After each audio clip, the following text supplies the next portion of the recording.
നല്ലൊരു feel good മൂവിയാണ്. നിവിൻ്റെ ഒരു തിരിച്ചറിവ് ഒരു ഫാമിലി പടമായിട്ട്, അല്ലാതെ പയ്യന്മാർക്കുള്ള മാസ് മസാല ആക്ഷൻ അല്ല, നല്ലൊരു ഫാമിലി ചിത്രമായിട്ടാണ് കംബാക്ക് വന്നേക്കുന്നത്. ഇപ്പോൾ ക്രിസ്മസിന് ഫാമിലി ആയിട്ട് കണ്ടിരുന്ന് നല്ല ആസ്വദിച്ച് കാണാവുന്ന ഒരു ചിത്രം. അത് നല്ല കോംബോ ഒക്കെ നല്ല കോമഡി രീതി വർക്കായിട്ടുണ്ട്. അതുമല്ല സെക്കൻഡ് ഒരു പേരുണ്ട് നിവിനുമായിട്ട്, ആ കോമഡി കുറച്ചും കൂടെ വർക്കൗട്ടായിട്ടുണ്ട്. ബ്രോ ഫസ്റ്റ് ഹാഫ് ഒരു രക്ഷയില്ലാത്ത ഫസ്റ്റ് ഹാഫ്. അത് നിവിൻ്റെ കംബാക്ക് എന്ന് തന്നെയാണ് നമ്മൾ വിചാരിച്ചിരുന്നത്. സെക്കൻഡ് ഹാഫ് എത്തിയപ്പോൾ പടം കൊണ്ട് ഇമോഷണലും ആക്കി കുറച്ച് ഇതാക്കിയിട്ട് സെക്കൻഡ് ഹാഫ് നശിപ്പിച്ചു. ഒരു അവിയൽ പരിപാടി. നിവിൻ പോളി കിടിഞ്ഞ ലെവലിന് ഒരു പക്ക ആക്ടിങ്ങും കാര്യങ്ങളും കോമഡികളെല്ലാം പക്കയായിട്ട് വർക്കൗട്ടായി. സെക്കൻഡ് ഹാഫ് എത്തിയപ്പോൾ ഞാൻ പറഞ്ഞില്ല, കുറച്ച് ഇമോഷണൽ കാര്യങ്ങളൊക്കെ കയറ്റിയിട്ടേ പടം കൊണ്ട് നശിപ്പിച്ച്. സെക്കൻഡ് ഹാഫ് ഒട്ടും ഇഷ്ടപ്പെട്ടു.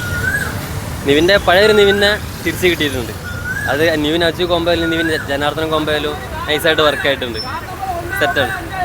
കൺഫേം ആയിട്ട് തൂക്ക് ലോഡിങ് കൊള്ളാം, നൈസാണ്. ഫാമിലി കൺഫേം ആയിട്ട് കയറി നല്ല രീതിക്ക് പഴയ നിവിൻ്റെ ഒരു കംബാക്ക് ഈ പടത്തിൽ കൺഫേം ആയിട്ട് കിട്ടിയിട്ടുണ്ട്. കിട്ടില്ലേ, ചില ഹ്യൂമർ സീൻസ് എല്ലാം പെർഫെക്റ്റ് ആയിട്ട് ബ്ലെൻഡ് ആയിട്ട് കിട്ടിയിട്ടുണ്ട്. നമുക്ക് കോമഡിയും കാര്യങ്ങൾ നല്ല നൈസായിട്ട് വർക്കായിട്ട്.